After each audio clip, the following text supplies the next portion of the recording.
Okay, on this video I'm going to be showing you how to put a flywheel weight on a two-stroke dirt bike. This is probably a very easy modification you can do for racing through trees or something, just to keep your RPMs from not wrapping out too quick.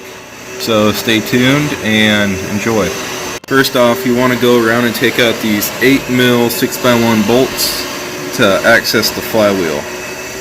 Once you have that cover off, you want to take off this 17mm nut to hold this flywheel on. Now what all comes with this kit is a spacer, the flywheel weight. I got an 11 ounce, and this nut. It's pretty simple. You go here, you throw on that washer, throw in your flywheel weight, and you put on your nut and you tighten it down, and that's all there is to it.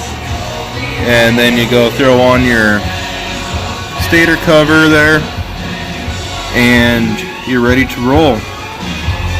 This is a pretty short video, but thanks for watching. Ask any questions if you need to. Subscribe. See you later.